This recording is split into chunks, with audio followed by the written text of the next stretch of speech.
Hezbollah के missile launching सुरंग पर हमला हुआ है। आईडीएफ की एयर स्ट्राइक में सुरंग तबाह हो चुकी है। हिजब के ठिकानों पर आईडीएफ के हमले जारी हैं।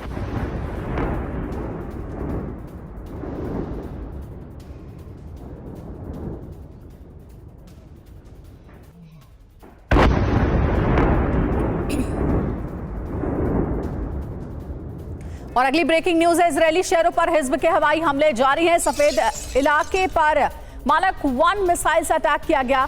हमले का वीडियो हिजबुल्लाह ने जारी किया है। ये देखिए, ये वीडियो हिजबुल्लाह की ओर से जारी किया गया है कि कैसे बड़ा अटैक किया गया सफेद पर मालक 1 मिसाइल से अटैक।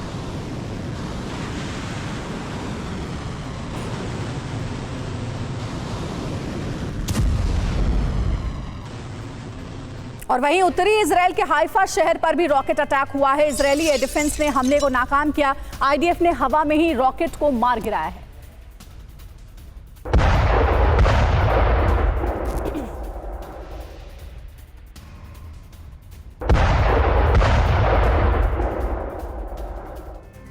हिजब के अवीवीम हमले में बड़ा अपडेट है। आईडीएफ के एक घायल सैनिक ने दम तोड़ दिया। सार्जेंट अरियल सासोनोव की अस्पताल में मौत हो गई है।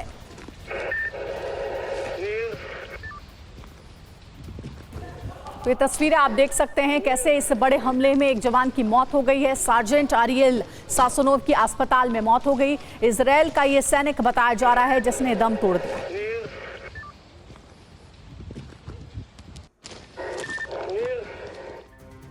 और आईडीएफ से जारी जंग के बीच हिजबुल्लाह के एक बड़े पलटवार की तैयारी है। बताया जा रहा है कि हिजबुल्लाह के हजारों ट्रेंड लड़ाके इजराइल पर अटैक को तैयार हैं। इजराइल के अंदर कहीं भी विध्वंसक हमले की वार्निंग दी गई है। हिजबुल्लाह चीफ नईम कासिम ने दी है बड़ी चेतावनी। इजराइल से लंबी जंग को तैयार है। नईम कासिम ने कहा है अमेरिकी नतीजों का लेबनान जंग पर असर नहीं होगा।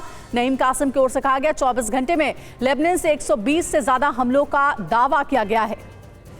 और इसी पर देखिए ज्यादा जानकारी के साथ हमारे सहयोगी सुमित चौधरी हमारे साथ जुड़ गए। सुमित, 24 घंटे में लेबनान से 120 से ज्यादा हमलों का दावा किया गया है। इन दावों में कितना दम दिख रहा है, क्योंकि हमले लगातार दोनों तरफ से हो रहे हैं, लेकिन देख हम यही रहे हैं कि इजराइल भारी पड़ रहा है हिजबुल्लाह पर। देखिए, बिल्कुल इजराइल के पास जो कैपेबिलिटीज है, खासतौर पे जो एयर स्ट्राइक की कैपेबिलिटीज है, लगातार जो सर्विलेंस की कैपेबिलिटीज है, वो हिजबुल्लाह के खिलाफ हिजबुल्लाह के पास बिल्कुल भी नहीं है। हिजबुल्लाह लगातार मिसाइल फायर जरूर कर रहा है, लेकिन वो मिसाइल उसमें से मुश्किल से आप मान के चलिए कि 2 से 3% ही जाकर इजराइल में कहीं टारगेट करते हैं और उससे इजराइल को ज्यादा नुकसान नहीं हो रहा। वहीं जब इजराइल एयर स्ट्राइक करता है तब निश्चित तौर पर वो पूरे के पूरे आप कह सकते हैं कि बड़े कमांडर्स को या बड़े चेन को बर्बाद कर देता है। हमने देखा कि पिछले 48 घंटे में एक अटैक के अंदर, खासतौर पर नॉर्थ ऑफ लितानी के अंदर या फिर सेंट्रल बेरूट के आसपास के इलाकों में 60 से ज्यादा कमांडर्स को, लड़ाकों को मार गिराया गया हिजबुल्लाह के। और अभी भी कहा जा रहा है कि कल भी जब इजराइल की तरफ से एयर स्ट्राइक्स की गई तब बेरूट या फिर आप कह सकते हैं कि बेरूट एयरपोर्ट के आसपास के जो बड़े आर्म्स एंड एम्युनिशन डिपो थे वो भी बर्बाद कर दिए गए। तो निश्चित तौर पर अभी इजराइल की हर कार्रवाई हिजबुल्लाह पर, या चाहे वो साउथ लेबनान हो चाहे वो दाहिया हो, वो भारी पड़ रही है। और यही वजह है कि हिजबुल्लाह भी लगातार बड़े हमले करने की कोशिश तो कर रहा है, लेकिन वो सक्सेसफुल नहीं हो रहा है। वो लगातार अपनी जितनी आर्म्स एंड एम्युनिशन है, अपनी लॉन्ग मिसाइल्स हैं, उससे लगातार तेल अवीव हो या फिर नॉर्थ गैली के इलाके हो, उनको टारगेट कर रहा है। बिल्कुल सुमित, तमाम कोशिशों के बावजूद भी हिजबुल्लाह कहीं ना कहीं इजराइल के सामने कमजोर पड़ता नजर आ रहा है। हमारे साथ आप बने रहिएगा। लेकिन हिजबुल्लाह के हमलों के बीच आईडीएफ भी लगातार बड़े हमले कर रहा है। लेबनानी शहरों पर आईडीएफ की बमबारी हुई है। सेंट्रल टायरे के 2 अपार्टमेंट पर हमला किया गया है। रिहायशी इलाके पर हमले का वीडियो भी सामने आया है।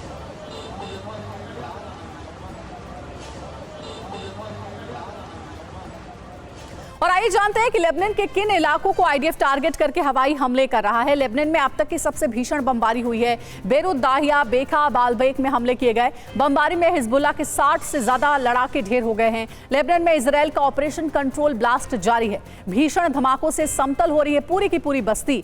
बालबेक में सबसे पुराने हेडक्वार्टर को तबाह किया गया है। बेका में हिजब से जुड़े 11 टारगेट को भी बर्बाद कर दिया गया। और देखिए अगली अहम खबर जो है वो भी आपको हम बताएंगे। नेतन्याहू का जो प्लान क्या है उसके बारे में हम आपको बताएंगे। देखिए ट्रंप के चुनाव जीतते ही इजराइल ने लेबनान में बमबारी तेज कर दी है। इजराइल लेबनान में हिजबुल्लाह के गढ़ पर जबरदस्त हमले भी कर रहा है। इजराइल न सिर्फ हिजबुल्लाह के ठिकानों को ही तबाह कर रहा है बल्कि उसके अंडरग्राउंड टनल और हथियार गोदामों को भी जला रहा है। इस बीच लेबनान भी पलटवार कर रहा है। सवाल यह है कि ट्रंप के चुनाव जीतते ही इजराइल की बमबारी क्यों तेज हो गई है? इसके पीछे नेतन्याहू और उनकी सेना का क्या प्लान है? इसी सवाल से जुड़ी बड़ी खबर आ रही है। बात करेंगे ईरान और इजराइल के बीच बढ़ते तनाव को लेकर के। इजराइल पर ईरान के हमले की आशंका है। यूएस ने तैनात किए हैं F-15 फाइटर जेट। एक स्क्वाड्रन फाइटर जेट इजराइल भेजा गया है। और देखिए सुमित हमारे साथ जुड़े हुए, उनसे बात करते हैं। सुमित, डोनाल्ड ट्रंप की जीत का कितना असर इस युद्ध पर आप देख रहे हैं और युद्ध की रणनीति बदलने पर? देखिए डोनाल्ड ट्रंप का सीधा ऑफिस में आना, सीधा इस पूरे मिडिल ईस्ट की क्राइसिस के अंदर लगातार एक बड़ा महत्वपूर्ण, एक बड़ा गेम चेंजर होगा। खासतौर पर ये कि डोनाल्ड ट्रंप ये कह चुके हैं कि वो इजराइल को पूरी मदद देंगे, पूरा सपोर्ट देंगे, लेकिन उन्होंने दूसरी तरफ ये भी कहा कि वो इस वॉर को रुकवाने के लिए पूरा काम करेंगे। अभी कहा जा रहा है कि स्ट्रैटेजी अमेरिका की तरफ से, डोनाल्ड ट्रंप की एडमिनिस्ट्रेशन की तरफ से ये रहेगी कि करीबन जब तक वो ऑफिस आए, यानी जनवरी तक का समय, करीबन 1.5 से 2 महीने का वक्त इजराइल को दिया गया है कि वो अपने सारे ऑपरेशंस को बाइंड अप कर ले। जो मदद उसको अमेरिका से चाहिए, जितनी रसद चाहिए, अमेरिका उसको पूरे खुले हाथ से लगातार वो रसद देगा। लेकिन वक्त सिर्फ और सिर्फ 1.5 से 2 महीने का है। यानी ना सिर्फ गाजा के अंदर इजराइल को जल्दी अपने ऑपरेशंस को बाइंड अप करना पड़ेगा, बल्कि वो ऑपरेशंस उसको हिजबुल्लाह के खिलाफ भी बाइंड अप करने पड़ेंगे। तीसरा बड़ी बात आती है ईरान की। ईरान को लगातार समझाने की कोशिश की जा रही है अमेरिका द्वारा कि देखिए, अगर आप अपने प्रॉक्सीज को लेकर चले, अगर आप प्रॉक्सीज को लगातार ऐसे ही सपोर्ट करते रहे तो निश्चित तौर पर फिर आप पर भी अटैक होगा और अमेरिका उसके साथ खड़ा रहेगा। और ईरान इस समय समझ चुका है कि अगर वो इसी कन्फ्रंटेशन में लगा रहा तो निश्चित तौर पर उसके इकोनॉमिक सैंक्शन, चाहे उसके न्यूक्लियर प्लांट या फिर उसके ऊपर लगातार बढ़ता जो प्रेशर है अमेरिका का, वो उसके लिए बहुत ज्यादा खतरनाक साबित हो सकता है। इसलिए ईरान को भी सेटल डाउन करने की कोशिश की जाएगी बातचीत से, क्योंकि अब ईरान के पास ज्यादा ऑप्शन नहीं बचे हैं चीजों को लेकर। तो निश्चित तौर पर 2 अलग अलग तरीकों से लगातार अमेरिका बातचीत कर रहा है और कोशिश ये कर रहा है कि ना सिर्फ इजराइल के अपने मिलिट्री ऑपरेशंस को पूरा कर ले, अचीव कर ले, बल्कि ईरान को भी बहुत जल्दी सेटल डाउन कर ले। बिल्कुल सुमित, ये बात आपने ठीक कही कि अब ईरान को शांत करने की एक बड़ी चुनौती होगी। और क्या इस चुनौती में डोनाल्ड ट्रंप, जो कि अमेरिका के नए राष्ट्रपति अब बन गए हैं, वो कामयाब हो पाएंगे? मिडिल ईस्ट में भड़क रही आग को क्या वो शांत कर पाएंगे? बहुत शुक्रिया हमारे साथ जुड़ने के लिए। एक तरफ इजराइल पर ईरानी पलटवार की आशंका हर घंटे बढ़ती जा रही है, तो दूसरी ओर इजराइल से खबर आ रही है कि वहां भी बड़ी जंगी तैयारी चल रही है।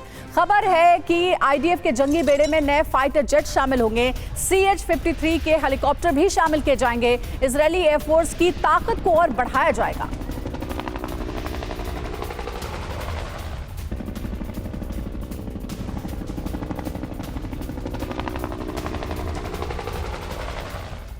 और चलिए अब आपको बताते हैं कि क्यों खास है CH-53 के हेलीकॉप्टर, जिन्हें इजरायली एयरफोर्स में शामिल करने की तैयारी चल रही है। CH-53 के यासुर हेलीकॉप्टर की जगह लेगा और अमेरिका में CH-53 के का परीक्षण जारी है। हेलीकॉप्टर सटीक लॉन्ग रेंज स्ट्राइक में सक्षम है, दुर्गम हालात में खोजी अभियान में मददगार है, दुश्मन के रडार सिस्टम जैम करने की क्षमता भी इसमें है, दुश्मन के डिफेंस को ये चकमा भी दे सकता है। और इस बीच आईडीएफ ने एक बार फिर से हिजब के ठिकानों को टारगेट किया है। ब्रेकिंग न्यूज है, लेबनान में हिजब की एयर यूनिट पर हमला किया गया। लेबनान के तजूर इलाके में हमले का वीडियो, हिजब ठिकाने से इजरायली शहरों पे हो रही थी बमबारी।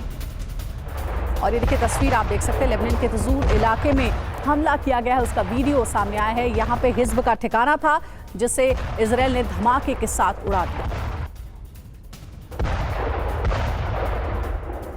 और हिजब के एक और कमांड सेंटर पर हमला हुआ है। लेबनान के टायर इलाके में आईडीएफ की बमबारी की गई। कमांड सेंटर से इजरायल पर ड्रोन अटैक कर रहा था हिजब।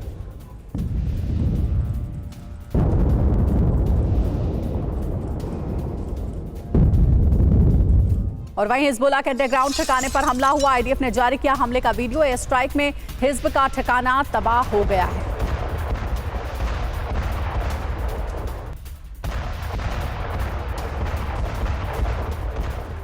और अब आपको बताते हैं कि इजरायल और हिजबुल्लाह के बीच जारी जंग से हिजबुल्लाह को कितना नुकसान पहुंचा है। आईडीएफ हिजब के बीच 10,000 से ज्यादा हमले, हिजब की टॉप लीडरशिप खत्म हो चुकी है। 27 सितंबर को हिजब चीफ नसरुल्लाह मारा गया है। नईम कासिम ने हिजब चीफ की बागडोर को संभाला है।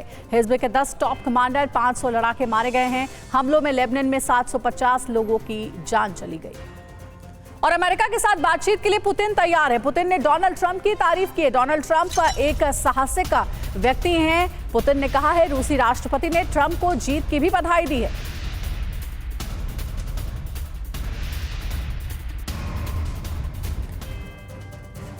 और अब बात करेंगे पाकिस्तान की। पाकिस्तान के लाहौर में प्रदूषण की मार देखने को मिल रही है। लाहौर में लगातार बढ़ता जा रहा है AQI। जहरीली हवा से लोगों का सांस लेना भी मुश्किल हो गया है। 55,000 से ज्यादा लोग अस्पताल में भर्ती हैं। लाहौर में लगाया जा सकता है लॉकडाउन।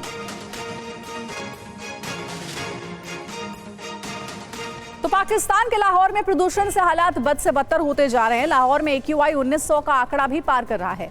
अब लाहौर के प्रशासन ने एक हफ्ते के लिए स्कूलों में छुट्टी घोषित कर दी है। इसके साथ ही लाहौर की सड़कों पर पानी का छिड़काव किया जाएगा और कंस्ट्रक्शन का काम को रोकने के लिए कहा गया है। साथ ही लोगों को वर्क फ्रॉम होम के निर्देश भी दिए गए और लोगों को मास्क लगाने के लिए कहा गया है। हालात इतने खराब है कि अस्पतालों में मरीजों की भीड़ लगी हुई है। 55,000 से ज्यादा मरीज अस्पतालों में भर्ती हैं। वहीं अगर इन सब से प्रदूषण कंट्रोल नहीं हुआ तो लॉकडाउन भी लगाया जा सकता है। साथ ही लाहौर की हवा में जहर फैल गया है। 1000 से 1900 तक पहुंच गया AQI। लाहौर हुआ है शटडाउन। साथ ही घरों में कैद हो गए हैं लोग। अस्पतालों में भारी भीड़ देखने को मिल रही है। 55,000 से ज्यादा मरीज भर्ती हैं। सरकार ने इस बीच अलर्ट भी जारी किया है कि मास्क पहनना जरूरी है। मास्क पहनने के निर्देश दिए गए हैं। साथ ही ग्रीन लॉकडाउन की बात भी सामने आ रही है, जिसमें 50% कर्मचारी वर्क फ्रॉम होम करेंगे, घर से काम करेंगे। साथ ही स्कूल को बंद किया गया। एक हफ्ते के लिए स्कूल बंद रखने के भी निर्देश जारी किए गए हैं।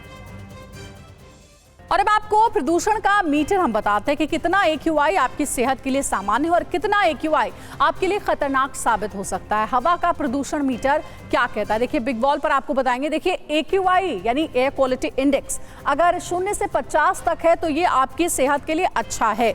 लेकिन अगर इससे ज्यादा बढ़ा यानी कि 51 से 100 तक भी अगर हुआ तो ये भी सेटिस्फाइंग है, संतोषजनक है। लेकिन AQI कब कितना खतरनाक हो सकता है, 101 से 200 तक को मीडियम मानते हैं, मध्यम मानते हैं। और इसके ऊपर अगर 201 से 300 गया तो ये खराब की श्रेणी में आता है। साथ ही साथ 301 से 400 बहुत खराब माना जाता है AQI। ये सीधे सीधे आपकी सेहत पर असर डाल सकता है। वहीं 401 से 500 गंभीर है, चिंताजनक है, इसमें सावधान होने की जरूरत है। AQI का लेवल 401 से अगर 500 तक हुआ तो, और आप सोचिए जरा कि AQI पाकिस्तान में 1900 को पार कर गया है, जो कि कितना जानलेवा साबित हो सकता है। AQI अगर 500 है तो वो भी गंभीर की कैटेगरी में आ जाता है। तो ये तस्वीरें जो आपको हम दिखा रहे हैं वो लाहौर की तस्वीर है, जहां चारों तरफ धुंध ही धुंध और धुआं ही धुआं देखने को मिल रहा है।